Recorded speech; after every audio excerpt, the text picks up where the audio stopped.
Pada 14 Februari 2024, Indonesia untuk pertama kalinya menggelar pemilihan umum untuk anggota legislatif serta presiden dan wakil presiden secara serentak.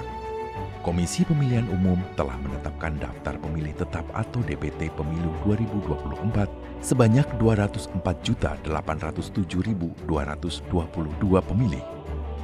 Untuk pemilih yang tersebar di 514 kabupaten kota dari 38 provinsi dan di 128 negara perwakilan.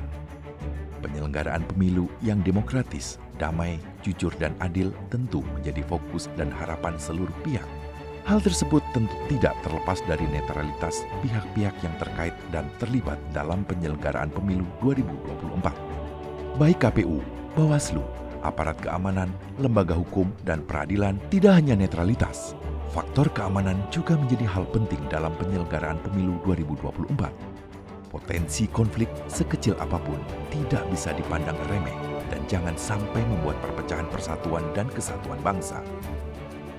DPR RI memandang diperlukan penyelenggaraan pemilu yang berkualitas dan peserta pemilu yang semakin maju dan memegang teguh komitmen memperkokoh persatuan bangsa.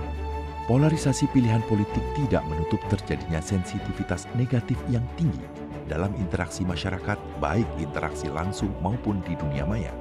Sensitivitas negatif yang tinggi rentan terhadap konflik sosial di tengah masyarakat. DPR RI menghimbau TNI harus bisa memetakan dan mengantisipasi kemunculan kelompok kriminal bersenjata yang berpotensi mengganggu penyelenggaraan pemilu dan mengancam kedaulatan NKRI.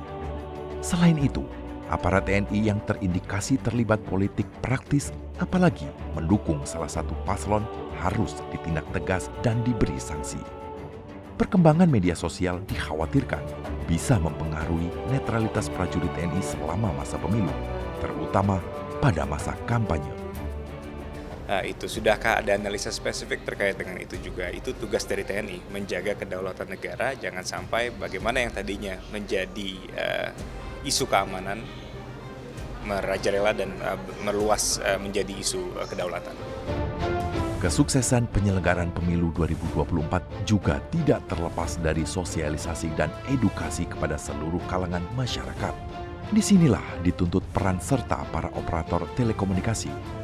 Dengan tingginya penggunaan media sosial di Indonesia, bisa dimanfaatkan para operator untuk mengkampanyekan pemilu 2024 yang jujur dan adil, serta pentingnya mengawal netralitas para aparatur negara.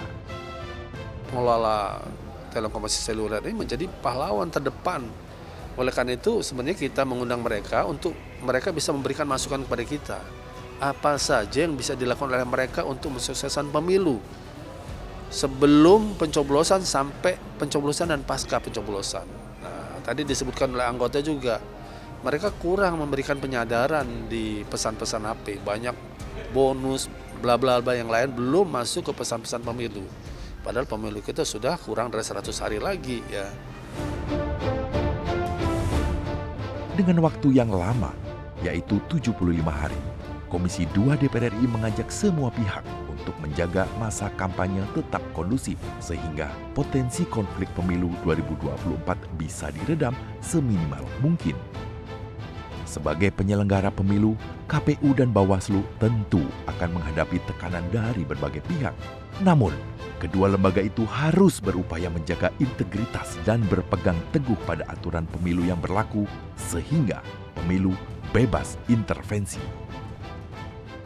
Yang penting KPU pegang pada aturan main, penyelenggara pemilu BKP Bawaslu pegang rule of law-nya, tata aturan berpemilu. Kenapa harus begitu? Supaya dia memiliki ketahanan mental yang kuat untuk menghadapi serangan dari banyak pihak. Kenapa serangan dari banyak pihak? Namanya juga kandidasi pemilu ya, apalagi ini pileg, pilpres berbarengan, tekanan-tekanan itu pasti ada. Tinggal sekarang sejauh mana KPU punya integritas, komitmen untuk tetap mengawal pemilu langsung, umum, bebas, rahasia, jujur, dan adil.